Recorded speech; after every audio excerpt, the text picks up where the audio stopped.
സദ്യ സാമ്പാർ ആർക്കല്ലേ ഇഷ്ടമില്ലാത്തത്. നമുക്കിന്ന് എളുപ്പത്തിൽ ഉണ്ടാക്കാൻ പറ്റുന്നൊരു സദ്യ സാമ്പാറിൻ്റെ റെസിപ്പി നോക്കിയാലോ. ഇത് മമ്മിയുടെ റെസിപ്പിയാണ്. അപ്പോൾ നമുക്ക് എങ്ങനെ ഉണ്ടാക്കണമെന്ന് നോക്കാം.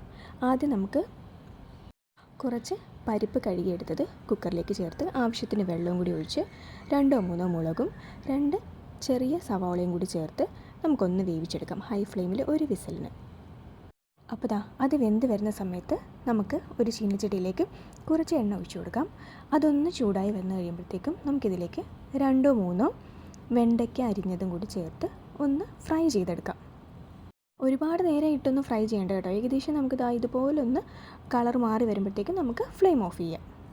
പിന്നെ ആവശ്യാനുസരണം പച്ചക്കറികളെല്ലാം ചേർത്ത് കൊടുക്കാം. ഇവിടെ ഇപ്പം നമുക്ക് അവൈലബിൾ ആയിട്ടുണ്ടായിരുന്നതാണ് ക്യാരറ്റ്, ഉരുളക്കിഴങ്ങ്, കോവയ്ക്ക, തക്കാളി, ഇലവങ്ക, അങ്ങനെ നമുക്ക് അവൈലബിൾ ആയിട്ടുള്ള എല്ലാ പച്ചക്കറികളും ചേർത്ത് കൊടുക്കാം.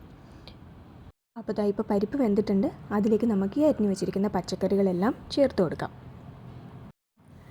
ഇനി നമുക്ക് ഇതിലേക്ക് 1/4 ടീസ്പൂൺ മഞ്ഞൾപ്പൊടിയും ആവശ്യത്തിന് ഉപ്പും കായവും കൂടി ചേർത്ത് കൊടുക്കാം.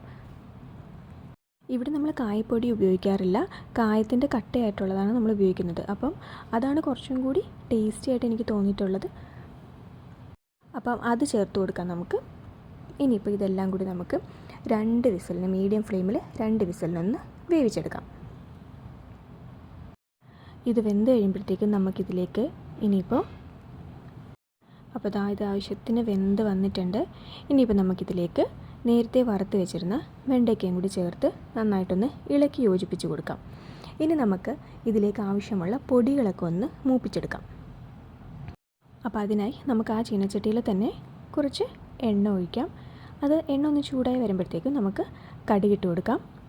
കടുകെല്ലാം പൊട്ടിയതിന് ശേഷം മാത്രമേ നമ്മൾ ഇതിലേക്ക് പൊടികൾ ചേർത്ത് കൊടുക്കുകയുള്ളൂ. ഇനിയിപ്പോൾ പൊടികൾ എടുക്കാം. നമുക്ക് 3 ടീസ്പൂൺ മല്ലിപ്പൊടി, എരിവിന് ആവശ്യാനുസരണം മുളക് പൊടി ചേർത്ത് കൊടുക്കാം. ഇവിടെ നമ്മൾ 1 ടീസ്പൂൺ മുളക് പൊടിയും കുറച്ച് ഉലുവാപ്പൊടിയും കൂടി എടുത്തിട്ടുണ്ട്.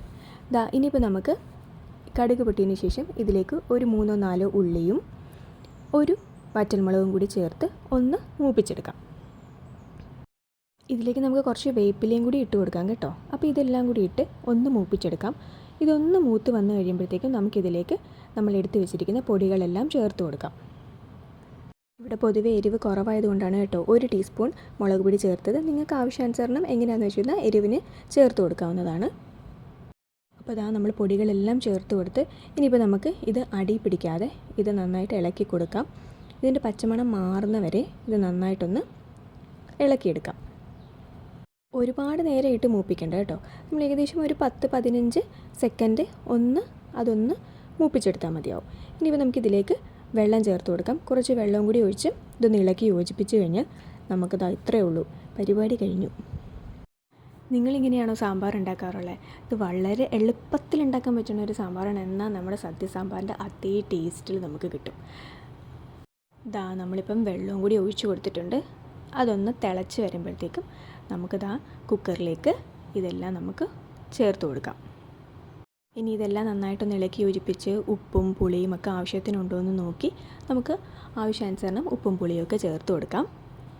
സാമ്പാറിൽ എപ്പോഴും വെള്ളം നമ്മൾ കുറച്ച് കൂടുതൽ ഒഴിക്കണം. കാരണം അറിയാമല്ലോ, നമുക്ക് ഇരിക്കും തോറും അതൊന്ന് കുറുകി വരും. അപ്പോൾ ഏകദേശം ഈ ഒരു പരുവത്തിന് എടുക്കുന്നതാണ് എപ്പോഴും നല്ലത്. നമ്മൾ സാമ്പാർ പൊടിയൊന്നും ഉപയോഗിക്കാറില്ല കേട്ടോ. നിങ്ങൾ ഇതുപോലെയാണ് സാമ്പാർ ഉണ്ടാക്കുന്നത്? ഇല്ലയെന്നുണ്ടെങ്കിൽ ഇതുപോലെ ഒന്ന് ട്രൈ ചെയ്ത് നോക്ക്. ശരിക്കും സദ്യ സാമ്പാർ പോലെ തന്നെ ഇരിക്കും. നല്ല ടേസ്റ്റിയാണ്.